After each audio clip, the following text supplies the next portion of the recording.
எல்லோருக்கும் வணக்கம். உலகம் தெரிந்தவர்களாலும் தெரியாதவர்களாலும் நிரம்பியிருக்கதா நம்ம எல்லாரும் நினைக்கிறோம். யார் தெரியாதவர்கள்? நீங்க உங்க வீதியில போய் பாருங்க, நிறைய வேற வேற செயல்கள் நடந்துட்டு இருக்கு. யாரோ சைக்கிள்ல போறாங்க, கார்ல போறாங்க, நடந்து போறாங்க, கடைகள்ல நிக்கிறாங்க. நம்ம வீதிக்கு வந்த உடனே நம்ம ஒரு தெரியாத உலகத்துக்குள்ள வந்துட்டதான் நினைக்கிறோம். வீட்டுக்குள்ள வந்த உடனே தெரிந்த உலகத்துக்கு வந்துட்டதா இருக்கும்.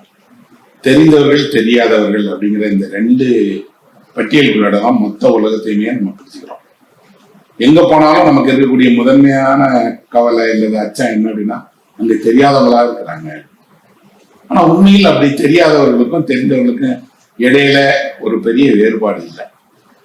நம்ம கூடயே இருக்கிற பலரை நமக்கு உண்மையில தெரிஞ்சிருக்குமா அப்படின்னா ஓரளவுக்கு தான் தெரிஞ்சிருக்கும், முழுசா தெரிஞ்சிருக்காரு.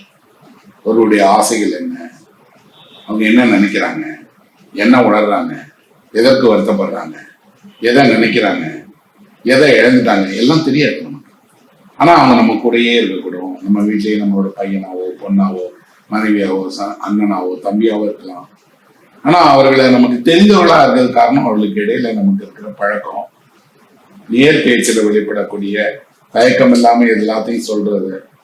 இன்னும் சொல்ல போனா அவர்கள் நம்மிடம் உதவி கேட்கலாம், நம்ம அவர்களிடம் உதவி கேட்கலாம், நாம ஒருவருக்கொருவர் எதையும் பகிர்ந்து கொள்ளலாம். அப்படிங்கிறதுதான் இந்த தெரியாதவர்களுக்கும் தெரிந்தவர்களுக்கும் இடையில இருக்கக்கூடியது. ஜப்பான்ல ஒருவர் இதே மாதிரி ஒரு நகரத்துக்கு போய் அந்த நகரத்துல புதிதாக குடியேறி புதிதாக அங்க வாழும்போது அவர் என்ன நினைச்சாரு அப்படின்னா, நாம இங்க வந்துட்டோம், நம்ம யாரோடையும் அதிகம் பழகலையே, அதனால நமக்கு எல்லாமே தெரியாதவர்களா இருக்கிறாங்களே அப்படின்ட்டு யாரையாவது ஒருத்தரோட பழக ஆரம்பிக்கலாம் அல்லது யாராவது ஒருத்தரை நெருக்கமா தெரிஞ்சுக்கலாங்கிறாரு. ஆனா தயக்கம், யார்கிட்ட போய் பழகிறது, எப்படி போய் பழகுறதுன்னு அவருக்கு தெரியல. அப்போ ஒரு நாள் அதை அவர் தன் மனைவிட்ட சொல்றாரு, எனக்கு வெளியில போறேன், கடைக்கு போனா கடைக்காரர்கிட்ட பொருள் வாங்கினதோட முடிச்சுடுவேன், சாலையில யாரையாவது பார்த்தா ஒரு வணக்கம் சொல்றதோட முடிச்சுடுவேன், அடுத்த கட்டத்துக்கு பழக முடியல அப்படின்னு. இந்த அம்மா சிரிச்சுட்டே சொன்னாங்க, நீங்க தான் உலகத்தோட பழகவே இல்லை, உங்களை உலகம் பார்த்துட்டே இருக்கு, நீங்க செய்யக்கூடிய எல்லா விஷயங்களும் உலகத்துல எல்லாருக்கும் தெரியும். நீங்கள் இல்லாத போது நான் பகல்ல கடைகளுக்கு போனா அந்த கடைக்காரர் உங்களை நல்லா ஞாபகம் வச்சிருக்காரு. ஞாபகம் வச்சிருக்கிறதோட அவர் உங்களை பத்தி சொல்லக்கூடிய அந்த எண்ணங்கள் எல்லாம் கேட்டா வேடிக்கையா இருக்கும் அப்படிங்கிற. இவருக்கு ஆச்சரியமா இருக்கு, எனக்கு உலகத்தை தெரியாது, ஆனா உலகத்துக்கு என்ன தெரிஞ்சிருக்குது, என்ன சொல்றாங்க அப்படின்னு கேட்கிறாங்க. அப்போ அந்த அம்மா சொல்றாங்க, நீங்க சாலையில நடக்கும் போது எப்போதுமே ஒரு நேர் கோட்டில நடக்கிற மாதிரி அவ்வளோ கரெக்டா நடப்பீங்க அப்படின்னு ஒருத்தர் சொல்றாரு. நீங்க எப்போது அதை உணர்ந்துருக்கிறீங்களா அப்படின்னு. ஐயோ, நான் உணரவே இல்லையே, நான் எப்பவும் போல ஒரு சாலையில் நடக்கிறேன், ஆனா அந்த சாலையில நான் எப்படி நடக்கிறேன், என் கால்கள் எவ்வளவு நேராக ஒரு பாதையை தேர்வு செய்து போகுதுன்னு எனக்கு தெரியாது அப்படின்னு. நம்மாவே சொல்றாங்க, நீங்க கடைக்கு போறீங்க இல்லையா, ஒவ்வொரு முறை கடைக்காரர்கிட்ட போக முன்னாடி பேசுறதுக்கு முன்னாடி அவரை பார்த்து ஒரு புன் சிரிப்பு சிரிப்பீங்க. அப்படி வாடிக்கையாளர்கள் என்னை பார்த்து சிரிக்கிறது குறைவுன்னு அந்த கடைக்காரர் சொல்றாரு. நீங்க அதை உணர்ந்துருக்கிறீங்களா அப்படின்னு சொல்றாரு. நான் அப்படி உணரவே இல்லை, நான் என்னோட இயல்புல அந்த கடைக்கு போனோடனே கடைக்காரரை பார்த்து ஒரு புன்முறுவல் பண்ணுவேன். இப்போ அந்த அம்மாவே சொல்றாங்க, அது மட்டும் இல்லை, நீங்க கடையில பொருட்கள்லாம் வாங்கிட்டு கடையை விட்டு வெளியேறும் போது அந்த கடைக்காரருக்கு நன்றி சொல்லிட்டு வருவீங்க அப்படின்னு சொல்றாரு. உங்களை பத்தின கடைக்காரரோட நினைவு என்ன அப்படின்னா, புன்முறுவலோட நன்றி சொல்லி விடைபெறுகிற ஒரு கஸ்டமர் அப்படின்னு நினைக்கிறாரு. இப்படி உங்கள்கிட்ட ஒண்ணு இருக்கே அப்படின்னு. இப்போ அவருக்கு எனக்கு அவரை என்ன அவருக்கு நல்லா தெரியுமா, ரொம்ப நல்லா தெரியும். சரியா எத்தனை மணிக்கு நீங்க வருவீங்க, எவ்வளவு நேரம் கடையில இருப்பீங்க, எந்தெந்த பகுதிக்கு போவீங்கிற வரைக்கும் தெரியும். அவருக்கு மட்டும் இல்ல, கடை பணியாளர்களுக்கு கூட உங்களை நல்லா தெரியும். அப்படி பார்த்தா நமக்குத்தான் உலகத்தை தெரியாது, உலகம் நம்மை தெரியும். நம்ம செயல்களை பார்த்துட்டே இருக்கு. நம்ம செயல்களை பார்த்துக்கிறதோட அது தன் கரங்களை நம்ம நோக்கி நீட்டிகிட்டே தான் இருக்கு. நம்ம தான் தயக்கத்தால, முன் யோசனைகளால, தேவையில்லாத கவலைகளால, அச்சத்தால இந்த கைகளை நீட்டாம தயங்கிக்கிட்டே இருக்கிறோம் அப்படின்னு புரியுது. இது ஜப்பான்ல நடந்த ஒருவருக்கான கதை தானா அல்லது உண்மையா அப்படிங்கிறத தாண்டி நம்ம எல்லாருக்கும் பொதுவானது என்ன அப்படின்னா, தெரியாதவர்களோடு நம்ம பழக தொடங்க மறுநிமிடம் அவர்கள் தெரிந்தவர்களாயிதான். நம்ம வாழ்க்கையில் யாருக்கெல்லாம் இடம் கொடுக்கிறது அப்படிங்கிறதுக்கு ஏதாவது பட்டியல் இருக்கா என்ன? ஒரு 200-300 வருடங்களுக்கு முன்னாடி ஒருவருடைய வாழ்க்கையில் அவரோட உறவுகளுக்கு தவிர வெளியில அதிக இடம் இல்லை. ரொம்ப போனா பழைய நீங்க ஒரு கிராமப்புறங்கள்ல விவசாயிகளை பார்த்தீங்கன்னா தெரியும், அவளுக்கு நண்பர்கள் அப்படிங்கிறதே 1-2 பேர் மேல இருக்க மாட்டான். அதுல கூட நிறைய விவசாயிகள் தன் வாழ்நாளெல்லாம் தன் நிலத்தை நேசித்த அளவுக்கு இன்னொரு மனிதனை நேசித்திருப்பாங்களா அப்படின்னு தெரியாது. ஏன் அப்போ மனிதன் உறவுக்கு இயங்குகிறவன், நட்புக்கு இயங்குகிறவன், ஏராளமான நண்பர்களோடு இன்னைக்கு இருக்கிறதுல இவ்வளவு சந்தோஷமா இருக்கு. இதெல்லாம் எப்படி மாறுச்சு அப்படின்னு பார்த்தா, இந்த தெரியாதவர்களுக்கும் தெரிந்தவர்களுக்குமான கோட்டை கொஞ்சம் கொஞ்சமா அழிக்க ஆரம்பிக்கும். உங்களுக்கும் உங்க எதிர் வீட்டுக்கும் இடையில இருக்கக்கூடியது அதிகபட்சம் போனா ஒரு 2 அடி 3 அடி இடைவெளி தான். ஆனா நீங்க ஒரே ஒரு முறை அந்த கதவை அழுத்தி உங்களுடைய சார்பாக எதையாவது ஒண்ணு கொடுத்து அவங்களோட 5 நிமிடம் பேச தொடங்கினா அவங்க தெரிஞ்சவர்களாயிருப்பாங்க. உலகத்தை தெரிந்தவர்களை ஆக்குற அல்லது தெரியாதவர்களாக நாம் நினைத்துக் கொண்டிருப்பவர்கள்லாம் நம்ம போலவே உள்ளவர்கள் தான் அப்படின்னு நமக்கு அறிமுகப்படுத்துகிற பணியை தொடர்ந்து இலக்கியம் செய்துட்டே இருக்கு. இலக்கியம் படிக்கிறதால என்ன கிடைக்கும் அப்படின்னு கேட்டீங்கன்னா, உலகத்தை பற்றிய அச்சம் முதல்ல உங்களுக்கு வந்து வெல்லும். உங்களுக்கு தெரியாதவர்கள் எல்லாரிடமும் என்னெல்லாம் தெரிஞ்ச விஷயங்கள் இருக்குன்னு பார்க்க ஆரம்பிப்பீங்க. இன்னொன்னு அவர்களை ரசிக்க ஆரம்பிப்பீங்க, அவர்களோடு பழக ஆரம்பிப்பீங்க. மனிதர்கள் ஒருவரோடு ஒருவர் சேர்ந்து பழகும் போது, இணைந்து செயலாக்கும் போது, ஒன்று சேர்ந்து மகிழ்ச்சியை வெளிப்படுத்தும் போது அவனோட சக்தி, அவனோட வலிமை அதிகமாயிடும். எப்போவாவது ஒரு பெரிய போட்டி முடிந்து அந்த போட்டியில நீங்க விரும்புகிற அணி வெற்றி பெற்ற பின்னாடி அந்த அரங்கத்திலிருந்து வெளியேறுகிறவர்களை பார்த்துருப்பீங்களா? பார்த்தீங்கன்னா தெரியும், அவ்வளவு பேர் முகத்திலையும் அவங்களே ஜெயிச்சது போன்ற சந்தோஷம், கூக்குரல், மகிழ்ச்சி, காரோட ஆண் அடிக்கிறது, சத்தம் போடுறது, வெளியில நின்று ஒருத்தர் கட்டிக்கிறது, ஆரவாரம் செய்வது. யாரோ ஜெயிக்கிறாங்க, ஆனா அந்த மகிழ்ச்சி நம்மளை ஏன் ஒன்னாக்குதுன்னா, எல்லோரும் இணைந்து ஒரு மகிழ்ச்சியில் பங்கேற்கும் போது அந்த மகிழ்ச்சி பல மடங்காகி கொஞ்சம் கொஞ்சமா ஒரு சமூகம் என்ன செய்யுது அப்படின்னா, எல்லோருக்குமான மகிழ்ச்சியை உருவாக்க பார்க்குது, எல்லோருக்குமான மகிழ்ச்சியை ஏற்படுத்தி தர பார்க்குது. ஆனா எல்லோருக்குமான மகிழ்ச்சிங்கிறது நிஜமாவே எல்லோருக்குமான மகிழ்ச்சி தானா? இல்லை. நாம எந்த மைதானத்துல போய் இவ்வளவு ஆரவாரமாக பார்க்கிறோமோ அந்த மைதானத்தினுடைய காவலாளிக்கு அந்த மைதானத்துல வேடிக்கை பார்க்கக்கூடிய இடம் கிடையாது, வேடிக்கை பார்க்கக்கூடிய மனிதராகவும் இல்லை. இன்னும் சொல்ல போனா எல்லா விளையாட்டு போட்டிகள் முடிந்த பின்னாடியும் அங்க இருக்கக்கூடிய தூய்மை பணியாளர்கள் அதை சுத்தம் செய்கிற காட்சியை பார்த்தா, நாம கொண்டாடுன இந்த விளையாட்டுக்கு பின்னாடி இத்தனை கரங்கள் இணைந்து வேலை செய்தா அப்படின்னு புரியும். உலகம் அப்ப சமநிலையில இல்லை. இந்த சமநிலையில இல்லாத வாழ்க்கைக்கு இடையில, சமநிலை இல்லாத இந்த உறவுகளுக்கு இடையில சமநிலையை ஏற்படுத்தவும், முடிந்தவரை ஒருவருக்கு ஒருவர் வந்து புரிந்து கொள்ளவும், மொழியின் வழியாக தான் நினைத்ததை சொல்லவும், தான் விரும்பியதை வெளிப்படுத்தவும் இலக்கியம் பெரிய அளவுக்கு உதவி செய்துன்னு நான் நினைக்கிறேன். ஜப்பான்ல வந்து ஹருகி முராகாமி அப்படின்னு ஒரு பெரிய எழுத்தாளர் இருக்கார். நோபல் பரிசுக்கு பரிந்துரை செய்யப்படக்கூடிய மிக முக்கியமான எழுத்தாளர். அமெரிக்காவில் வச்சுக்கிறார். ஆனா ஜப்பான்ல அவர் ஒரு ராக் ஸ்டார் மாதிரி புகழ் பெற்றவர். அவர் ஜப்பானுக்கு வராரு அப்படின்னு சொன்னீங்கன்னா விமான நிலையத்துக்கு வெளியில அவ்வளவு பேர் காத்திருப்பாங்க. நகரம் எங்கும் வந்து மக்கள் வந்து அந்த வருகையை கொண்டாடுறாங்க.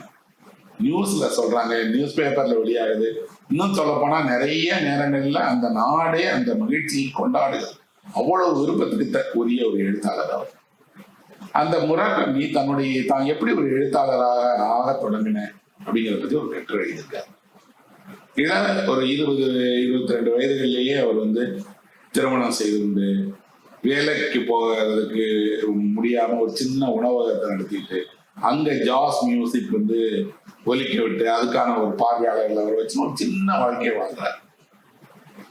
கடன், கஷ்டம், நாளெல்லாம் உழைச்சிட்டே இருக்கணுங்கிற நெருக்கடி, இவ்வளவுக்கு இடையில அவர்களுக்கு நாளுக்கு நாள் அவருடைய கடன் சுமை அதிகமாகிட்டே போகுது. அவரும் அவருடைய மனைவியும் எதிர்காலத்தை பத்தி கனவு காணுகிறார்களே தவிர அது சாத்தியமாகவே இல்லை. ஒரு நாள் வந்து கடன்காரனுக்கு தர வேண்டிய ஒரு குறிப்பிட்ட பணம் நாளைக்கு கொடுக்குறேன்னு இருந்தாரு, மறுநாள் காலையில தரணும். தராவிட்டால் கட்டாயம் அது வந்து ஒரு சண்டை வரும், அல்லது அவர்கள் இந்த கடையை மூட சொல்லலாம், ஒரு நெருக்கடி உருவாகும். எப்படி சமாளிக்க போறோம் அப்படின்னு தெரியல. ஆனா கணவனும் மனைவியும் நான் எப்பவும் கடையை எடுத்து முடிச்சுட்டு ஒரு நடைபயிற்சிக்கு வெளியில போவாங்க. அன்னைக்கும் அவங்க பேசிக்கிட்டே எப்படி நடந்து போறாங்க. 2 பேருக்குமே மனதுக்குள்ளாடி கவலை இருக்கு, நாளைக்கு என்ன ஆக போகுது, கொடுக்க வேண்டிய பணம் எங்க இருந்து வரும், எப்படி கிடைக்கும் அப்படின்னு தெரியலையே. ஆனா அவங்க நடந்து போயிட்டே இருக்கிற போது அதை பத்தி பேசுகிற மௌனமா நடக்கிறாங்க. இந்த முராகாமியோட சிறப்பு என்னன்னா, இவர் மாரத்தான்ல ஓடக்கூடிய ஓட்டப்பந்தய வீரர். ஒரு எழுத்தாளர்கள்ல யாரும் அப்படி மாரத்தான்ல ஓடுறாங்களான்னு தெரியல. ஆனா இவர் உலகம் முழுவதும் இருக்கக்கூடிய பெரிய மாரத்தான்கள்ல ஓடக்கூடியவர். அதை பத்தி கூட புத்தகம் எழுதியிருக்காரு. அதனால நீண்ட தூரம் அவரும் ஒரு மனைவியும் நடக்கிறாங்க. நடந்து திரும்பி வருகிற நேரத்துல சாலையில தற்செயலா பார்க்கிறாங்க. என்ன அப்படின்னா, இவர்கள் கடனுக்கு எவ்வளவு பணம் கொடுக்கணுமோ அந்த பணம் மதிப்புள்ள ₹1 நோட்டு கீழே. சும்மா நம்ம ஊர்ல ஒரு இதா சொல்றதா இருந்தா, அவர்களுக்கு தேவையானது ஒரு ₹1000 அப்படின்னா ₹1000 நோட்டு ஒண்ணு கிடைக்கும், அல்லது ₹500 ₹500 நோட்டு ஒண்ணு கிடைக்கும். அப்போ அதை பார்த்த உடனே இவங்களுக்கு தோணுது, நம்ம ஏதோ ஒண்ணு தேவையா நினைச்சுக்கிட்டே இருக்கோம், நம்ம கண்ணு முன்னாடி அது இருந்து கிடைக்கும், தற்செயலா எப்படி நம்ம இப்படி அந்த நோட்டு கிடைச்சிச்சு அப்படின்னு. உடனே அவங்க 2 பேரும் பேசிக்கிறாங்க. என்ன அப்படின்னா, இது யாரோ ஒருத்தருடைய பணம், இந்த பணத்தை கொண்டு போய் நம்ம காவல் நிலையத்துல ஒப்படைக்கணுமா, அல்லது கடன்காரங்கிட்ட கொடுத்து நம்ம வாழ்க்கையினுடைய பிரச்சனைகளை தீர்த்துக்கணுமா அப்படின்னு. இவங்க 2 பேருக்குமே தெரியும் என்ன அப்படின்னா, இந்த ₹1000 கிடைச்சா நாளைய கடன் பிரச்சனை இருந்து தீர்ந்துடலாம். ஆனா அவங்க அப்படி நடந்துக்கிறது சரியா, அல்லது காவல் நிலையத்தில் ஒப்படைச்சு சார் வழியில கிடந்தது யாரோ ஒருத்தர் போட்டு போயிட்டாரு, தேடி வந்தா கொடுத்துருங்கன்னு கொடுத்துட்டு போகணுமா அப்படின்னு. முராகமியே சொல்றாரு, 90 விழுக்காடு ஜப்பானியர்கள் அதை காவல் நிலையத்தில் தான் ஒப்படைப்பாங்க. ஏன்னா அவங்களுக்கு வாழ்க்கையில நேர்மைங்கிறது ரொம்ப ரொம்ப முக்கியமான ஒண்ணு. அது தனக்குரிய பொருள் இல்லை அப்படின்னா உரியவரிடம்தான் ஒப்படைக்கணும்னு நடந்து போய் எந்த இரவாக இருந்தாலும் காவல் நிலையத்தில் ஒப்படைச்சிருவாங்க. நாங்களும் அந்த பணத்தை எடுத்துக்கிட்டு காவல் நிலையத்தில் ஒப்படைக்கலாம் அப்படிங்கிற மனதோட நடந்துகிட்டே இருக்கோம். ஆனா மனிதனோட ஒரு மூலையில இருந்து ஒரு குரல் கேட்குது, நாளைக்கு இப்ப கடன் என்ன செய்யுது, இதை நாம பயன்படுத்திக்கலாமே அப்படின்னு அந்த குரல் கேட்குது. வேற வழியே இல்லாம அந்த குரலுக்கு நாங்கள் செவி சாய்த்து அந்த குரலுக்கு முக்கியத்துவம் கொடுத்து காவல் நிலையத்துல அந்த பணத்தை ஒப்படைக்கணுமா மறுநாள் கடன்காரர்கிட்ட கொடுத்துட்டோம். உலகத்துக்கு இந்த நிகழ்ச்சி தெரியுமா? தெரியாது. கணவன் மனைவி இருவருக்கும் அந்த தற்செயலாக கிடைத்த பணங்கிறது அவர்களுடைய கடன்ல இருந்து அவர்களை விடுவிக்குது. ஆனா அவர்களுக்குள்ளாடி ஒரு குற்ற உணர்வு உருவாக்குறது. என்ன அப்படின்னா, யாரோ ஒருத்தருடைய பணம், அந்த யாரோ ஒருத்தருடைய பணம் சாலையில கிடந்தது அப்படிங்கிறத நம்ம ஏன் தற்செயல் நினைச்சுக்கிறோம்? இந்த உலகத்தில் ஏதாவது ஒரு அற்புதம் நடந்துறாதா? தான் வாழ்க்கையில ஏதாவது ஒரு அற்புதமான விஷயம் நடந்து இன்றைய வாழ்க்கை மாறிடாதான்னு எல்லாரும் காத்துட்டே இருக்காங்க. அற்புதங்கள் நடக்குமான்னு தெரியாது. ஆனா இந்த எல்லா தற்செயல்களும் அற்புதத்தினுடைய வேற வேற வடிவங்கள் தான் அப்படின்னு நினைக்கிறேன். எத்தனையோ நாள் அவங்க அதே சாலையில் நடந்திருக்காங்க. அத்தனை நாள் இல்லாம இவர்களுடைய தேவையின் போது அந்த பணம் ஏன் இவங்க கண்ணுக்கு படுது, அல்லது சாலையில் யாராவது ஒருத்தர் வந்து நழுவ விட்டுருக்கு. இந்த பணம் யாருக்கு உரியது தெரியல. அவர் கையில இருந்து எப்படி இந்த நழுவி இது போய் தரையில விழுந்தது தெரியல. ஆனா அந்த பணம் இவர்களுடைய தேவைக்குரியதாக மாறிடுச்சு. ஒரு எழுத்தாளம் திறக்க தொடங்குகிற இடத்தில் ஒன்றாக அந்த நிகழ்ச்சியை அவர் பின்பற்றார். ஒரு தற்செயல், அந்த தற்செயல்ல கிடைக்கக்கூடிய ஒரு மகிழ்ச்சி, ஆனா அதை இழந்தவருக்கான வருத்தம், அதே நேரத்தில் உலகம் அறியாத போதும் நாம செய்யக்கூடிய சிறு தவறுகளுக்கான பொறுப்பை நாம ஏத்துக்கிடணும்ங்கிற நம்மளோட ஒரு சின்ன குற்ற உணர்வு. பெரிய இந்த மாதிரியான ஒரு நிகழ்ச்சி வாழ்க்கையில இவ்வளவு பெரிய வெற்றி அடைந்து புகழினோட உச்சத்துல பணத்தினோட உச்சத்தை அடைந்த ஒருவரையே வெளிப்படுத்தணும். அவர் நினைக்கிறாரு, அன்றைய என்னுடைய செயல் தவறாக இருக்கலாம், ஆனா நான் ஒரு தவறான மனிதன் அல்ல, தவறாக நடந்து கொள்ளக்கூடியவன் அல்ல, என்னுடைய சூழ்நிலை தான் அப்படி செய்ய வைத்தது. ஆனால் எனக்கு அந்த நேரத்துல அந்த தற்செயல் அப்படிங்கக்கூடியது நடக்காம போயிருந்தா என்னோட வாழ்க்கை வேறையா இருக்கும் அப்படிங்கிறார். நான் இதை படிக்கும் போது எனக்கு முராகாமிக்கு வந்து தற்செயலாக கிடைத்த ஒரு பணம் அவர் வாழ்க்கையில நெருக்கடியிலிருந்து அவரை விடுவிச்சது அப்படிங்கிறது மேல கவனம் கொள்ளல. தற்செயல் அப்படின்னா என்ன? நாம நினைக்கக்கூடிய தற்செயல்கள் எல்லாம் உண்மையிலே வெறும் தற்செயல் தானே? ஆச்சரியமாக இருக்கு என்னன்னா, உலகம் எண்ணிக்கையற்ற தற்செயல்களால் நிரம்பி இருக்கு. அந்த தற்செயல்கள் யாருக்கு யாரோ நடக்குது. என்னுடைய ஒரு நண்பர் சொன்னார், அவர் வந்து ஒரு காலகட்டத்துல ஒரு 30 ஆண்டுகளுக்கு முன்னாடி ஒரு பெரிய தொழிற்சாலையை நடத்தி தொழில் அதிபராக இருந்தார். அதுல ஏற்பட்ட நெருக்கடிக்கு அப்புறம் அந்த தொழிலை விட்டுட்டு வேலைக்கு போக தொடங்கி அந்த வேலையில ஒரு சின்ன வருவாயை ஈட்டிட்டு ஒரு குறிப்பிட்ட நிறுவனத்தினுடைய ஒரு துணை நிலையில இருக்கக்கூடிய ஒரு அலுவலராக வேலை பார்த்துட்டு அந்த கிடைக்கிற சம்பளத்திலேயே வாழ்க்கையை ஓட்ட ஆரம்பிச்சிட்டார். அவர் அந்த நிறுவனம் தன்னோட ஒரு கிளையினுடைய பொறுப்பை இவருக்கு அளித்து சென்னைக்கு மாற்றி, சென்னைக்கு வந்தவர் வீடு தேடுறார். சோலைமேடு பகுதியில் போய் அவர் வீடு தேடிட்டு இருக்கிறார். நிறைய வீடு காட்டுறாங்க. காட்டும்போது இவருக்கு ஒண்ணு வீடு வந்து அந்த வீடு பிடிக்கல, இல்லைன்னா வாடகை அதிகமா இருக்கு. இவரும் இவருடைய மனைவியும் ஒரு மகளும் இருக்கிறாங்க. எங்க 3 பேருக்கு இவ்வளவு பெரிய வீடு வேணாமே அப்படின்னா நிறைய வீடுகளை வாடகை அதிகம் இருக்குங்கிறதுக்காக வேணாம்னு சொல்லிட்டார். அப்போ இவர் அழைச்சிட்டு போனவர் சொல்றாரு, ஒரு வீடு காட்டுறேன் சார், அந்த வீட்டுல கீழே வந்து அந்த ஓனர்ஸ் குடியிருக்கிறாங்க, மாடியில நீங்க இருக்கலாம், 3 படுக்கை அறைகள் உண்ட பெரிய வீடு, மொட்டை மாடி இருக்கு, சுத்தி தோட்டம்லாம் இருக்கு, நீங்க அந்த வீட்டை வந்து பாருங்களேன் அப்படின்னு. இவருக்கு முதல்ல தோணுது அவ்வளவு பெரிய வேணாங்க, ஒரு சின்ன எனக்கு ஒரு சிங்கிள் பெட்ரூம் அல்லது ஒரு டபுள் பெட்ரூம் போதுமே அப்படிங்கிற. இல்ல சார் வாங்க சார் பார்க்கலாம் அப்படின்னு போறாங்க. அந்த வீட்டுல காலிங் நெல் அடிக்கிறாங்க, சத்தம் கேட்குது, ஆனா உள்ள இருந்து யாருமே வரல. ஒரு 2 நிமிடத்துக்கு அப்புறம் இவர் சொல்றாரு, உள்ள அவங்க ஏதோ வேலையாகாங்க போல இருக்கு, இன்னொரு நாள் வரலாம் அப்படின்னு. இவங்க கிளம்பும் போது கதவு திறக்குது. உள்ள அந்த வீட்டு உரிமையாளர் நிற்கிறாரு. அந்த இவர் அழைச்சிட்டு வந்தவர்கிட்ட என்னப்பா வேணும் அப்படிங்கிறாரு. சாருக்கு வீடு அப்படின்னு இவர் திரும்புறாரு. திரும்பி பார்த்த மறுநிமிடம் அந்த வீட்டுக்குள்ள இருந்தவர் டக்குன்னு கையெடுத்து இவர் கும்பிட்டு முதலாளி உள்ள வாங்க அப்படிங்கிறார்.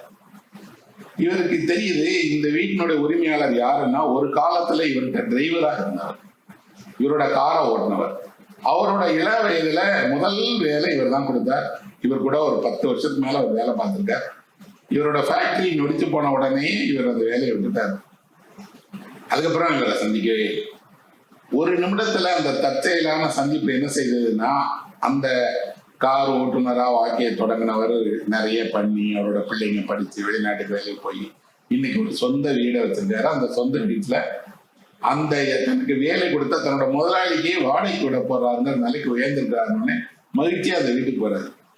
அவரு சொல்றாரு, முதலாளி என்ன நீங்க வந்து இப்படி வீடு கேட்டு வந்திருக்கீங்க, இது உங்க வீடு முதலாளி, நீங்க மாடிக்கு வந்துருங்க முதலாளி, நீங்க இருங்க அப்படிங்கிற. இல்லப்பா நான் ஏதோ வீடு தேடி வந்தேன், ஆனா தற்செயலா உன்னை பார்த்ததுல சந்தோஷம்பா, என்கிட்ட இருந்த அதுக்கப்புறம் நான் உன்னை பார்க்கவே இல்லை, ஆனா இன்னைக்கு பார்க்கும்போது நீ இவ்வளவு வளர்ந்துருக்கிற, சந்தோஷமா இருக்கணும்னு அவரு தன்னுடைய மனைவியை அழைத்து வந்து காஃபி கொடுத்து தன்னோட மகளை பத்தி எல்லாம் சொல்லி அவங்க புகைப்படங்கள் எல்லாம் காட்டுறாரு. அப்போ இந்த இவரை அழைச்சிட்டு வந்து அந்த வீட்டு புரோக்கர் சொல்றாரு, சார் நல்ல இடமா இருக்கு, தெரிஞ்சவராகவும் இருக்கிறாரு, இதே முடிச்சிடலாம் சார், நீங்க கேளுங்க சார்னா இவர் இல்ல யோசிக்கிறேங்கிறாரு. அதுக்கிடையில இவங்க பேசிட்டு இருக்கும் போதே அவர் போய் அந்த மாடி அறையினுடைய சாவியை எடுத்துட்டு வந்து இந்த முதலாளி கையில கொடுத்துட்டு, முதலாளி நீங்க வாடகையே கொடுக்க வேணாம், நீங்க இங்க இருந்த முதலாளி, எனக்கு நான் வந்து உங்களுக்கு கொஞ்ச காலம் வீடு கொடுத்தேங்கிற சந்தோஷத்தை எனக்கு கொடுங்கிறார். இவர் அந்த சாவியை வாங்க மட்டும் சொல்றாரு, இல்ல இருக்கட்டும் நீங்க யாருக்காவது கொடுங்க, நான் எனக்கு இது வந்து ரொம்ப தூரம் அலுவலகத்துக்கு, அதனால நான் மாறிக்கிறேன்னு சொல்லிட்டு வேணான்னு வந்துட்டாரு. வெளியில வந்து இவங்க 2 பேரும் இவங்க அவங்களோட இடத்துக்கு திரும்பி வர மாறோம். அந்த வீட்டு புரோக்கர் கேட்கிறாரு, நல்ல வீடு ஏன் சார் வேணான்னு. இல்லையா, அந்த வீட்டுல போய் நான் குடியிருக்கிற ஒவ்வொரு நாளும் என்னோட கடந்த காலம் என்ன மனதில் வந்துட்டே இருக்கும், நான் எல்லாத்தையும் இழந்தவங்கிறது அந்த வீடு என்னை ஞாபகப்படுத்திட்டே இருக்கும், முன்பின் தெரியாத யாரோ ஒருத்தரோட வீட்டுல நான் வாடகைக்கு போனா கூட நான் அவங்க கூட பழக முடியும், அவன் நல்லா வந்துட்டான் எனக்கு சந்தோஷமா இருக்கு, ஆனா அவனுக்கும் சிரமம் என்ன அப்படின்னா, அவ்வளவு பெரிய வசதியோட இருந்தாலும் இன்னைக்கு நம்மகிட்ட வந்து வாடகை குடியிருக்கிறவங்க வந்துட்டாரேன்னு அவருக்கும் சிரமமா இருக்கும், எனக்கும் அது சிரமமா இருக்கும். நான் அந்த தற்செயல்ல அவனை திரும்பி சந்திச்ச போது அவன் வாழ்க்கையில மேம்பட்டுக்கிறான் அப்படிங்கிறது எனக்கு ஒரு புதிய மகிழ்ச்சியை சந்தோஷத்தை தருது, அது போதும் அப்படின்னு வந்துட்டேன் அப்படின்னா. நான் இந்த தற்செயல வச்சு பாருங்க எப்படி இருக்கு. இந்த தற்செயல நீங்க கதவை தட்டுறீங்க, நீண்ட காலத்துக்கு அப்புறம் உங்களுக்கு பணியாற்ற ஒருவர் வாழ்க்கையில வெற்றி பெற்றவராக நினைக்கிறாரு. அப்போ வெறும் தற்செயல்ங்கிறது உண்மையில ஒரு தற்செயல்ங்கிறது ஒரு தங்க காசு போல அந்த தருணத்தை அப்படியே மாற்றிடுது, விலை மதிப்பு மிக்கதான் மாற்றிடுது. இன்னும் சொல்ல போனீங்கன்னா அந்த தற்செயலினுடைய ஓசை இருக்கு இல்லையா, அதுல இருந்து வரக்கூடிய அந்த பொருள் வெளிச்சம் இருக்குல்ல, அந்த பொன் வெளிச்சம் வந்து அந்த தருணத்தையே ரொம்ப அழகாக மாற்றி. வரலாற்றினுடைய பக்கங்கள் இந்த மாதிரி எக்கச்சக்கமாக தற்செயலாளர் நடந்தது. 1819 வருடத்துல புலி வேட்டையாடுறதுக்காக பிரிட்டிஷ்காரங்களோட ஒரு டீம் காட்டுக்குள்ள போனாங்க, புலி வேட்டையாடிட்டு இருந்தாங்க. இந்த புலி வேட்டையாடுறதுல ரொம்ப பெரிய ஆள் யாரு அப்படின்னா ஜான் ஸ்மித் அப்படின்னு ஒருத்தர். அவர் ஒரு பிரிட்டிஷ்காரர், அவருக்கு புலி வேட்டையாடுறது பிடிக்கும். அவர் வந்து தன்னோட குழுவினரோட அந்த வேட்டைக்கு போயிட்டு இருக்கும்போது ஒரு புலி ஏதோ காட்டுக்குள்ளாடி மரங்களுக்கு இடையில ஓடுறதை பார்க்குறவர் துரத்திட்டு போறார். அது அந்த புலி எங்க போகுதுன்னே தெரியல. இவர் துரத்திட்டே போனவர் ஒரு குகையினுடைய வாசலை பார்க்கறாரு. அந்த குகைக்குள்ளதான் புலி போயிருக்குமோன்னு வச்சு உள்ள போறாரு. அந்த குகைக்குள்ளாடி போக முடியல, புதரடைஞ்சு போயிருக்கிற குகை. உள்ளுக்குள்ளாடி ஆனா நீண்ட தூரம் போற மாதிரி தெரியுது. இவர் உடனே தப்போட வந்தவங்களை எல்லாம் கூப்பிட்டு இந்த குகைக்குள்ளாடி போறதுக்கு வழி ஏற்பாடு பண்ணுங்கிறாங்க. அங்க இருந்த அந்த புதர்ல இருந்த நாணல் எல்லாம் வெட்டி செதுக்கி இவரை உள்ள அழைச்சிட்டு போறாங்க. இவர் உள்ள போய் பார்த்து கண்டுபிடிச்சதுதான் அஜந்தா குகை. இன்னைக்கு உலகமே பார்க்க இயக்கக்கூடிய அந்த அஜந்தா குள்ளாடி பல வருடங்களாக அது யார் கண்ணிலையும் படாம மறைந்து புதராக வண்டி இருந்த அந்த குகைக்குள்ளாடி ஒரு புலி அவர் அழைச்சிட்டு போகுது. அந்த புலி உண்மையில என்ன யோசிச்சு பாருங்க. அது ஏன் அவர் கண்ணில் படணும்? அது ஏன் இந்த 10ஆம் குகையை நோக்கி போகணும்? இவர் ஏன் பின்னாடி போகணும்? இவர் உள்ள போய் பார்க்கும்போது இவர் அடைந்த வியப்புக்கு அளவே இல்லை. என்ன அப்படின்னா, மிகப்பெரிய பௌத்த ஓவியங்களை, புத்தரோட சிலையை, அந்த அஜந்தாவுக்கு நீங்க போயிருந்தீங்கன்னா தெரியும், அது மிகப்பெரிய ஒரு கலை பொக்கிஷம். ஒரு லாட வடிவத்தில் இருக்கக்கூடிய அந்த குகை அடுக்குகளுக்குள்ளாடி அவ்வளவு கலையினுடைய பேரழகு அங்க உருவாக்கப்பட்டிருக்கு. அவர் முதலாக அதை என்ன பண்றாரு அப்படின்னா, ஒரு பந்த வெளிச்சத்துல பாக்குறாரு. அதை படிக்கும் போதே அந்த காட்சி நம்ம கண்ணில் தெரியுது. என்ன அப்படின்னா, ஒரு பந்தத்தை கையில ஏந்திட்டு ஜான் ஸ்மித் முதல்ல அஜந்தா குகைக்குள்ளாடி போய் அந்த பந்த வெளிச்சத்தை உயர்த்து பிடித்து பௌத்த ஓவியங்களை பார்த்தார் இல்லையா? அந்த பிரமிப்பு இருக்குல்ல, அந்த பிரமிப்பு இத்தனை வருஷம், ஒரு 200 வருஷம் தாண்டி இன்னும் குறைவே. இந்தியாவினுடைய கலை அடையாளங்களில், பண்பாட்டு அடையாளங்களில், பௌத்த அடையாளங்கள் ஒன்னா அஜந்தா மாறிடுச்சு. வரலாற்றில் இது ஒரு சிறு நிகழ்ச்சி. ஆனா ஒரு எழுத்தாளனுக்கு என்ன அப்படின்னா, ஒரு வேட்டையாட சென்ற ஒரு புலி ஒருத்தனுக்கு ஒரு பெரிய அதிசயத்தை காட்டிடுச்சு. அப்போ நீங்க துரத்தி போன ஒரு புலி உண்மையிலே ஒரு விலங்கு அல்ல. வாழ்வினுடைய ஏதோ ஒரு மாய கரம் தான் நம்மளை அங்க அழைச்சிட்டு போகுது. அந்த மாய கரம் தான் அந்த 10ஆம் குகையை உள்ளாடி கொண்டு போகுது. அந்த மாய கரம் தான் உலகத்தினுடைய கண்களில் இருந்து மறைந்த அத்தனை கலை அழகுகளையும் உங்களுக்கு காட்டி கொடுக்குது. அப்படின்னா என்ன? ஏதோ ஒரு இடத்துல ஒரு முராக்கமணி தரையில விழுந்து கிடந்த, மண்ணில கிடந்த ஒரு பணம் மாறி, ஒருத்தருக்கு வழியில சந்தித்த தன்னோட வாழ்வினுடைய உறவினர் பணியாளரை மாறி, எங்கேயோ மறைந்திருக்கக்கூடிய ஒரு தற்செயலினுடைய கரம் உங்களுக்கு திரும்பி அறிமுகப்படுத்தியது, காட்டியது, வாழ்க்கையினுடைய ஒரு புதிய திறப்பை உண்டாக்கி. யோசித்து பார்த்தா இந்தியாவில் கலைகளின் வழியாக அதோட வாழ்வினுடைய மிக நுண்மைகளை பதிவு செய்திருக்கிறாங்க. இவ்வளவு சிறப்பான ஓவியங்கள், சிற்பங்களை செய்தவர்கள் தான் யாரு? அவர்கள் ஏன் கல்லுல இவ்வளவு பேரழகுகளை உருவாக்கினாங்க? இந்த வாழ்க்கை நிச்சயம் இல்லாதது, இந்த வாழ்க்கை அற்பத்துல முடிஞ்சு போகக்கூடியது, வெறும் உங்களுடைய உடல் இச்சைகளாலும் பசியாலும் மட்டுமே நடத்தக்கூடியதுன்னு நினைக்கக்கூடிய இந்த வாழ்க்கைக்கு தான் இந்த கலை இவ்வளவு பெரிய பரிமாணத்தை, புதிய பார்வையை, புதிய திறப்பை கொடுக்குது. அப்படின்னா கலையின் வழியாக மனிதன் தன்னுடைய முழு திறமையை, நித்தியத்தை அடையிறான் அப்படின்னா. இப்போ நம்ம நின்று அந்த குகையில இருக்கக்கூடிய பௌத்த ஓவியங்களை பார்க்கும் போதே நமக்கு வியப்பு தாங்க முடியல. எப்படி இதை வரைந்தாங்க? யார் வரைந்தாங்க? எந்த கலைஞனுடைய இந்த கைகள் இவ்வளவு அழகான சித்திரத்தை தீட்டியது அப்படின்னு தெரியல. ஆனால் காலத்தை தாண்டி அந்த புன் சிரிப்பு, அப்படி அங்க இருக்கக்கூடிய புத்தரிடம் வெளிப்படக்கூடிய அந்த ஞானமும் அழகும் நம்ம வசீகரம் பண்ணிக்கிட்டே. இப்படி 1 2 அல்ல, இந்தியாவில் ஏராளமான கலை செல்வங்கள் இருக்கு. ஒருவர் தன் வாழ்க்கை முழுக்க தேடி பார்த்தால் கூட இதுல ஒரு 10-20 விழுக்காட பார்க்க முடியுமான்னு தெரியல. ஆனால் அது காலத்தினுடைய திரைக்கு பின்னாடி போய் நீண்ட காலமாக பயன்பாட்டுல இல்லாம மறைந்து யாருக்குமே தெரியாம இருக்கும்போது ஏதோ ஒரு புலி ஓட ஆரம்பிச்சு, யாரோ தப்பி போக ஆரம்பிக்கிறது. இந்த 200 வருடங்களுக்கு முன்னாடி நடந்த ஜான் ஸ்மித்தினுடைய இன்றைய தலைமுறை இருக்காங்க இல்லையா, அவங்க சில ஆண்டுகளுக்கு முன்னாடி இப்போ வந்தாங்க. தான் தாத்தா தான் இந்த மாதிரி எப்போ ஒரு நாள் அஜந்தாவை கண்டுபிடிச்சாரு அப்படிங்கிறத கேள்விப்பட்டு அதை பார்க்கறதுக்காக வந்தாங்க. அதே குகையில போய் பார்த்தாங்க. இந்த ஜான் ஸ்மித் முதல்ல அந்த குகையில போய் பார்க்கும்போது தான் அடைந்த அந்த வியப்புல அதை பதிவு பண்ணணுங்கிறதுக்காக என்ன பண்ணிட்டாருன்னா, அங்க ஒரு ஓவியத்தினுடைய அடியில தன்னோட பேரை எழுதிட்டார். நான் ஜான் ஸ்மித் அப்படின்னு ஒரு பேரை அதுல பொறிச்சிருக்கிறார். அந்த இடத்துக்கு அந்த குடும்பம் என்ன கேட்டது அப்படின்னா, அது ஒரு கலை பொக்கிஷம், அதனுடைய பெருமையை தெரியாம என்னோட மூதாதையர்ல ஒருத்தர் தான் பேரை எழுதிட்டதுக்காக மன்னிப்பு கேட்டது. மன்னிப்பு கேட்டதோட கலைகள்ல நம்ம போற இடங்கள்ல நிறைய பார்த்திருக்கிறேன், மிக அழகான சிற்பத்தோட கையை யாரோ ஒடிச்சிடறாங்க, தலையை யாரோ துண்டிச்சிடறாங்க, கால்களை துண்டிச்சிருக்கிறாங்க. இன்னும் போனா அரிய குகை ஓவியங்கள்ல போய் தான் பேரை எழுதினாங்க. அவர்களுக்கு ஒரு குற்ற உணர்வும் ஏற்படவே இல்லை. 1000 ஆண்டுகள், 1500 ஆண்டுகள் கடந்த ஒரு ஓவியத்துல நீங்க போய் உங்க பேரை எழுதுங்க அப்படின்னா அந்த ஓவியத்தினுடைய மகத்துவத்தை போயிடாதா அப்படின்னு ஆனா இவங்களுக்கு தெரியுது இவங்க அதுக்கு மன்னிப்பு கேட்டிருக்காங்க. ஆனா தன்னுடைய மூதாதையர்ல ஒருத்தர் போய் பார்த்த அந்த ஓவியத்தின் முன்னாடி 2-3 தலைமுறைகளுக்கு அப்புறம் இருக்கக்கூடிய வாரிசுகள் போய் நின்று பார்க்கறங்கிற காட்சியும் கூட எழுத்துக்கான ஒரு கருப்பொருள் தான். இப்ப தற்செயல்கள் வாழ்க்கையில சந்திக்கப்படும் போதெல்லாம், தற்செயல்கள் வழியாக ஏற்படக்கூடிய மகிழ்ச்சியின் போதெல்லாம் மனிதர்கள் ஏதோ ஒரு புதிய சந்தோஷத்தை, புதிய நம்பிக்கைகளை பெறாங்க. நமக்கு தெரியும் இந்தியாவில மிகப்பெரிய இயக்குனர் சத்யஜித் ரே. அவர் எடுத்த கலைப்படங்கள் சர்வதேச அளவில் புகழ்பெற்றது. பதேர் பாஞ்சாலி இன்றைக்கும் உலகத்தினுடைய சிறந்த படங்களில் ஒன்றாக பல்வேறு திரைப்பட விழாக்கள் காக்கப்படுது, பேசப்படுது, ஆய்வு செய்யப்படுது, மாணவர்கள் பயிலுகிறார்கள். அவர் நிறைய நல்ல படங்களை எடுத்த இந்தியாவுடைய இயக்குனர். ஆனா அவர் சிறுகதைகள் எழுதியிருக்கிறார், குழந்தைகளுக்காக நிறைய எழுதியிருக்கிறாரு. குறிப்பாக துப்பறியும் கதைகள், சாகச கதைகள் எழுதுகிற ரொம்ப ஆச்சரியமுடையவர். அவர் எழுதின ஒரு கதை பட்டேல் பாபு. இந்த பட்டோல் பாபுங்கிற கதையில அவருடைய பட்டோல் பாபு வந்து சத்யஜித் ரேயினுடைய ஒரு கற்பனையினுடைய உருவான ஒரு மனிதர் அப்படின்னு மட்டும் எடுத்துக்கிட முடியாது. நிஜமான யாரையோ நினைவுபடுத்துவது போல எழுதப்பட்ட ஒரு கதை அது. நடிக்க ஆசைப்பட்டு, நடிக்க விரும்பி, நாடகங்கள்ல நடித்து அதுல புகழ் பெறாம போய் வாழ்க்கையில கிடைத்த வாழ்க்கையை வச்சுட்டு வாழக்கூடிய ஒருத்தர் தான் அந்த பட்டோல் பாபு. அவருக்கு மனதுக்குள்ளாடி தான் ஒரு நடிகர் நடிக்க முடியுங்கிற எண்ணம் இருக்கு. ஆனா அவரை யாரும் கூப்பிடல. மேடை உலகமெல்லாம் மாறிடுச்சு, நாடகமெல்லாம் மாறிடுச்சு. ஆனா அவருக்கு அந்த மனதில் அந்த இயக்கம் இருக்கு. அப்போ அவர் என்ன நினைக்கிறாருன்னா, என்னைக்காவது நம்மளை தேடி யாராவது நடிக்க கூப்பிடுவாங்க. என்ன தற்செயலாக ஒரு நாள் ஒரு சினிமாவில் நடிக்கிறதுக்கு ஒரு வாய்ப்பு கிடைக்கும்.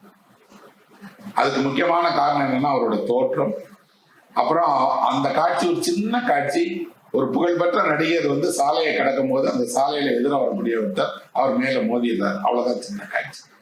இந்த காட்சிக்காக அவரை கூப்பிடுறாங்க. கூப்பிடும் போது சொல்லிடுறாங்க, காலையில படப்பிடிப்பு நீங்க அங்க வந்துருங்க அப்படின்னு. பட்டோல் பாபுக்கு என்ன பெரிய சந்தோஷம்னா, நான் ஒரு படத்தை நடிக்க போறேன், அதுவும் ஒரு முக்கியமான இடத்துல நடிக்க போறேன்னு அந்த அழைத்தவர்கிட்ட கேட்கிறாரு, எனக்கு வசனம் எல்லாம் உண்டா அப்படின்னு. கட்டாயம் வசனம் எல்லாம் இருக்கணும்னு வசனம் பேசி நடிக்க போறேங்கிற மகிழ்ச்சியில மறுநாள் காலையில படப்பிடிப்புக்கு சொன்ன நேரத்துக்கு போயிடுறாரு. அங்க படப்பிடிப்பே தொடங்கல. ஆனா இவர் போய் காத்திருக்கிறாரு. சக நடிகர் ஒருத்தர் வந்து சொல்றாரு, இன்னும் நேரம் அவன் முக்கிய நடிகரே வரலையே அப்படின்னு. முக்கிய நடிகர் வர்ற வரைக்கும் காத்திருக்கிறாங்க. அது ஒரு புகழ்பெற்ற நடிகர் நடிக்கிற படம். வந்த உடனே இவர் போய் சொல்றாரு, சார் நான் வந்து என்னோட வசனம் கொடுத்தீங்கன்னா மனப்பாடம் பண்ணிக்கிட்டு வேணும்னா வசனம் எல்லாம் ஒன்றும் இல்லப்பான்னு ஒரு சின்ன ஒரு வரி தாழ எழுதி தராங்க. படிக்கிறார். படப்பிடிப்பு தொடங்க போகுது. இப்போ இவருக்கு தன்னோட நடிப்பை மேம்படுத்திக்கணும்னு ஒரு ஆசை. இவர் போய் அந்த உதவி இயக்குநர்கிட்ட சொல்றாரு, நான் சும்மா போய் எழுதிட்டு இருக்கிறத விட ஒரு நியூஸ் பேப்பர் படிச்சுட்டு போற மாதிரி வச்சுக்கிட்டீங்கன்னா நல்லா இருக்கும். ஏன்னா நான் ஏதோ பேப்பர் படிக்கிற இதுல போய் மோதிட்ட மாதிரி இருக்கும் இல்லையா அப்படின்னு. இவர் யோசனையை டைரக்டர்கிட்ட சொல்றாரு. டைரக்டர் உடனே அவர் கையில ஒரு நியூஸ் பேப்பர் கொடுங்கப்பா அப்படின்ட்டார். இவருக்கு நம்ம சொல்லி ஒரு விஷயம் சினிமால செய்யறோம் அப்படின்னு. அப்போ அந்த நடிகர் வர்றாரு. நடிகர்கிட்ட சொல்றாங்க, நீங்க நடந்து வரீங்க. அவர் வர்றாரு, எதிர மோதிட்டாரு. ஒரு சனம் வந்து நீங்க தடுமாறுறீங்க. அதுக்கப்புறம் அவர் வந்து உங்கள்கிட்ட பேசிட்டு விடைபெற்றாரு. தாசன் காட்சிங்க நடக்கிறார். அவரும் வர்றாரு. இவர்கிட்ட சொல்றாங்க, அவர் உங்க மேல மோதுவாரு. அந்த மோதின உடனே நீங்க தடுமாறணும் அப்படின்னு. இவர் பெர்ஃபெக்டா நடிக்கணுங்கிறது தயாரா இருக்கிறாரு. அதே மாதிரி மோதுறாங்க. அதே மாதிரி இருக்கு. ஆனா என்னன்னா, ஒரு நடிப்புக்காக மோதின மோதல் மாதிரி இல்ல. நிஜமாவே அந்த புகழ்பெற்ற நடிகருக்கு யாரோ ஒருத்தர் நம்ம மேல இடிக்கிறான், அவனை ஏன் பொருட்படுத்தணும் சொல்லி வேகமாக மோதுறா. அந்த மோதல் வந்து நிஜமாவே இவருக்கு வலிக்குது, நிஜமாவே தடுமாறுகிறார், நிஜமாவே கீழே விழுகிறாரு, நிஜமாவே வந்து தன்னோட உணர்ச்சிகளை வெளிப்படுத்துறாரு. ஷார்ட் ஒர்க்கே கட்டிருந்தாங்க. ஆனா இந்த மோதல் திரையில் நடந்த மோதல் இல்லை, ஏதோ வேணும்னே செய்தது போல உணர்ந்தாரு, வெளிக்காட்டிருக்குதல்ல. ஆனா எல்லாரும் சொன்னாங்க, சூப்பரா அடிச்சீங்க, ரொம்ப அழகா சொன்னீங்க அப்படின்னு சொல்லி அந்த சந்தோஷத்திலேயே உட்கார்ந்துருக்கிறாரு. சின்ன காட்சி தானே, அடுத்த காட்சிக்கு தயாராகிறாங்க. இவருக்கு 5 ரூபாய் அந்த நடிக்கிறதுக்கான ஊதியம், அதை கொடுத்து வாங்கணுங்கிறதுக்காக காத்திருக்கிறாரு. ஆனா பார்த்தா அந்த மேனேஜர் தேர்ற நேரத்தில் அவர் இல்லை. ஏன் இல்லை அப்படின்னா, அதுக்கு ஒரு காரணத்தை சத்யஜித் ரே சொல்றாரு. இந்த நடித்தது அந்த சந்தோஷத்தை விட அவர் தரக்கூடிய பணம் கருத்தில் வச்சுட்டு போயிருந்தாரு. அதனால அவர் அந்த பட்டோல் பாபுவா அங்க காணோம். ஆனா அந்த சின்ன நட்சத்திரத்துக்கும் ஒரு வெளிச்சம் இருக்கு அப்படின்னு எழுதுறாரு.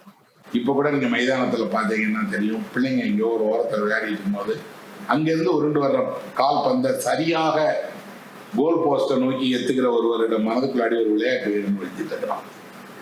எங்க ரயில் பயணத்துல யாராவது பாட சொல்லும் போது அவ்வளவு இனிமையான குரல்ல பாடுகிறவரோட மனதுக்குள்ளாடி ஒரு பாடகர் ஒளிந்திருக்கிறார். இப்படி நடிக்கிறதுல கலைகளில் ஈடுபாடு கொண்டவர்கள் எல்லாரும் தான் மனதிலிருந்து எப்பவும் திரும்ப திரும்ப அதுக்கான வாய்ப்பு கிடைக்காதா அப்படின்னு பார்த்துட்டே இருக்காங்க. அவர்கள் எல்லாருக்கும் ஒரே இயக்கம் தான் இருக்கு. தற்செயலா இது நடந்துடாதா? தற்செயலா ஒரு இயக்குனர் கண்ணில் பற்ற மாட்டோமா? தற்செயலா ஒரு இசையமைப்பாளர் நம்மளை பார்த்துட மாட்டாரா? தற்செயலா ஒருவர் அழைத்து இந்த வாய்ப்பை கொடுத்துட மாட்டாரா அப்படின்னு எல்லா மனிதர்களின் தோளின் மீதும் தற்செயல் கை போட்டு அழைத்து போகுமான்னு தெரியாது. ஆனா அவர்கள் தற்செயலுக்காக காத்திருக்கிறாங்க. தற்செயல் நடந்தால் தற்செயலிருந்து தன்னை வெளிப்படுத்திக்கிறாங்க. வடால் பாபுக்கு நடந்தது என்ன? அவர் ஒரு திறமையான கலைஞர். ஆனா அந்த திறமையான கலைஞனுடைய திறமையை உலகம் அறியல. சின்ன சந்தர்ப்பம் தான் கிடைக்கும். ஆனா அந்த சந்தர்ப்பத்துக்குள்ள அவர் எப்படி நடந்துக்கிறார் பாருங்க. குறித்த நேரத்துக்கு போறாரு, அதுக்கு பொருத்தமான உடையை வச்சுக்கிறாரு, ரிஹர்ஸ் பண்ணி பார்க்கிறாரு, வசனங்களை தெரிவிக்கிறாரு, மேம்படுத்த பார்க்கிறார். அப்போ ஒருவர் தன்னுடைய திறமைகளை மட்டும் வைத்துக் கொண்டிருந்தால் போதாது, அதை வெளிப்படுத்தும் போது முழுமையாக வெளிப்படுத்தவும் தெரிஞ்சிருக்கணும். எல்லாம் தாண்டி அது தந்த மகிழ்ச்சி இல்லையா? நிஜமாவே ஒருவர் அகம் அடைகிற மகிழ்ச்சியும் அதுக்கு கிடைக்கக்கூடிய வெகுமதியும் இணையானது இல்லை. வெகுமதிங்கிறது அதுக்கு கிடைத்த நீங்க செய்த வேலைக்கான ஒரு ஊதியம் பண்ணலாம். மகிழ்ச்சி அந்த ஊதியத்துக்கு மேற்பட்டது. இவரை போல எத்தனையோ கலைஞர்கள் தான் திறமை இருந்தோம், தனக்கான தனித்துவம் இருந்தோம், ஆனா அந்த வெளிச்சம் படாமலே போயிடலாம். அப்போ நம்ம தற்செயல்களோட உலகத்துல வாழும்போது என்னோட உரையினுடைய தொடக்கத்தில் சொன்னது போல உங்களுக்கு தெரியாத இந்த உலகம் அப்படிங்கிறது உண்மையில தெரியாத உலகம் இல்லை. நீங்க விரும்பினா நாளைக்கு காலையில இந்த உலகத்தினுடைய ஒரு குறிப்பிட்ட சாரார நாளைக்கு தெரிஞ்சது, இன்னொரு நாள்ல இன்னும் கொஞ்சம் கொஞ்சமாக தெரிஞ்சிடலாம். பொது வாழ்க்கைக்கு வந்தவர்கள் எல்லாம் அந்த சாலையில் அப்படிதான் இருந்தாங்க. அவர்களுக்கு உலகம் தெரிந்தவர்களுடைய உலகம். காந்தி எங்க போகும்போதும் அவருக்கு எல்லோரையும் தெரிந்திருந்தது. அவர்கள் பெயர்களை தெரியல, அவர்களுடைய கடந்த காலம் தெரியல. ஆனா அவர் தனக்கு தெரியாத மனிதனாக யாரையும் நினைக்கவே இல்லை. ஏன் அப்படின்னா பொது வாழ்க்கையில் அவர்கள் கைகளை நீட்டும் போது தனக்கென எதுவும் வேணாம் அப்படின்னு தான் அந்த கைகளை நீட்டுறாங்க. நீங்களும் கொஞ்சம் உங்கள் கைகளை விரித்தால், நீங்களும் கொஞ்சம் பரந்த மனதோடு உலகத்தை அணுக தொடங்கினால், தற்செயல் அல்ல, நீங்கள் விரும்பியே இந்த உலகத்தில் எல்லோரோடும் பரிச்சயம் கொள்ளலாம், எல்லோரையும் நேசிக்கலாம், எல்லோருடன் இணைந்து வாழலாம். அந்த வாழ்க்கை அத்தனை கதவுகளையும் திறந்துதான் வச்சிருக்கு. ஆனா அந்த கதவுகளின் வழியாக செல்வதற்கு தான் நமக்கு தயக்கமா இருக்கு, அனுமதிக்கத்தான் தயக்கமா இருக்கு. இன்னும் போனா பொது வழிக்கு போன உடனே நாம என்ன பண்ணிடுறோம் அப்படின்னா, நாம பாதுகாப்பா போயிட்டு நாம பாதுகாப்பா வரணும்னு நினைக்கிறோம். ஒருவரை அவரோட அறையில உட்கார வச்சு அவரை தனியா விட்டீங்கன்னா அவர் செல்போனை பார்த்துட்டே இருக்கிறாரு. ஏன் அப்படின்னா ஏதோ ஒண்ணு நடந்துரும், அதுல நாம இணைந்து போகாட்டா உலகம் நம்மளை கைவிட்டுறோம்னு நினைக்கிறது. அப்படிலாம் யாரையும் உலகம் கைவிட போறதும் இல்லை, அந்த அச்சம் எதுவும் தேவையும் இல்லை. நீங்கள் உங்களை சுற்றி ஒரு சின்ன வட்டத்தை போட்டு ஒரு சிலந்தி தன் வலைக்குள்ளாடி மட்டுமே வாழ்வது போல வாழ்ந்துட்டே இருந்தீங்கன்னா நிச்சயம் ஒரு சிலந்திக்கு இன்னொரு நட்பு கிடைக்கவே கிடைக்காது. ஆனால் நீங்கள் கொஞ்சம் ஓடி ஆடி தெரிய ஆரம்பிச்சா, உங்களோட ஒரு சின்னஞ்சிறு சிறகுகளை விரித்து பக்கத்தில் இருக்கக்கூடிய இடத்துக்கு நீங்க பறக்க ஆரம்பிச்சீங்கன்னா இந்த உலகம் மிகப்பெரிய மகிழ்ச்சியினோட கூட பார்ப்பீங்க. பறவைகளை தான் நம்ம எப்பவுமே எல்லா சுதந்திரத்தினுடைய விடுதலையினுடைய அடையாளமாக சொல்றோம். ஆனா யோசிச்சு பார்த்தீங்கன்னா பறவைகள் வானத்திலேயே 4 முறை பறந்தா கூட அது தன் கூடு நோக்கி கிளை நோக்கி திரும்பி வரதான் செய்யுது. மண்ணில் தான் ஓய்வு கொள்கிறது, மரத்தில் தான் ஓய்வு கொள்கிறது. அது ஒண்ணு நமக்கு ஒரு பாடத்தை சொல்லிக் கொடுக்குறது என்னன்னா, உங்க வாழ்க்கைக்கு ஒரு பரந்த வானம் தேவை, ஆனா உங்கள் ஓய்வுக்கு உங்களுக்கு என்று ஒரு சிறு கூடு ஒரு கிளையும் அது சார்ந்த பூமியும் தேவைங்கிறத சொல்லிக் கொடுக்குது. அப்புறம் பதட்டம் இல்லாமல் இந்த வாழ்க்கையை சந்திக்கிறதுக்கு பறவைகளுக்கு தெரியாது. நீங்க போகாது இலை போடுங்க, அதை சாப்பிட வரக்கூடிய புறாவை பாருங்க. புறா அவசரமாக, இன்னும் சொல்ல போனா இதை விட்டா கிடைக்காதோங்கிற பதட்டத்தோட தான் அந்த தானியங்களை கொத்து. மனித வாழ்க்கை அப்படி இல்லை. நீங்க என்ன வேணாலும் சாப்பிடலாம், ஆனா உங்க உணவு தட்டில் இருக்கக்கூடிய உணவு உங்க வீட்டுல உங்களுக்காக அளிக்கப்படும் போது அது பறி போய்விடாது. நிதானத்தோடு ஒவ்வொரு ருசியையும் அறிந்து இன்னும் மகிழ்ச்சியோடு இன்னும் முழுமையாக நீங்க இந்த வாழ்க்கையை அனுபவிக்க தொடங்குறீங்கன்னா அப்போ உங்க வாழ்க்கையிலிருந்து ஒரு வெளிச்சம் பிறக்க ஆரம்பிக்கும். தற்செயல்களுடைய இந்த வரைபடத்தை கையில வச்சுட்டு நம்ம தேட ஆரம்பிச்சா தெரியும், எண்ணிக்கையற்ற தற்செயல்கள் நடந்துட்டே இதுக்கு ஓடாடி போங்க. இந்த வாழ்க்கையின் இனிமையை பாருங்க. ஒருவேளை உங்களுக்கும் தற்செயல் அதனுடைய ஒரு பொற்கரத்தால் ஒரு புதிய மனிதனை நீங்க பார்க்க விரும்பியவரை, நீங்கள் மறந்து போனவரை திரும்ப அறிமுகப்படுத்தும். அப்போ உங்க பழைய நண்பரை ஏதோ ஒரு பேருந்து நிலையத்திலேயோ ரயில்வே ஸ்டேஷன்லயோ பொது இடத்திலேயோ சந்திக்கும் போது அந்த கிடைத்த 5 நிமிடத்துக்குள்ளாடி நீங்க உங்களோட விடுபட்ட 25 வருடத்தை பூர்த்தி செய்து கொள்ளணும்னு நினைக்கிறீங்க. ஒரு கோப்பை தேநீராவது இணைந்து குடிக்கணும்னு நினைக்கிறீங்க.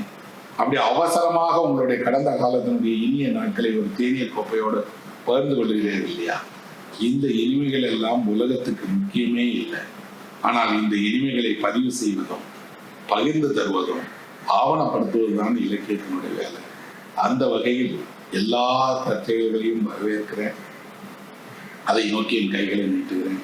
நீங்களும் உங்க கைகளை நீட்டுவீங்கன்னு நம்புறேன். நன்றி, வணக்கம்.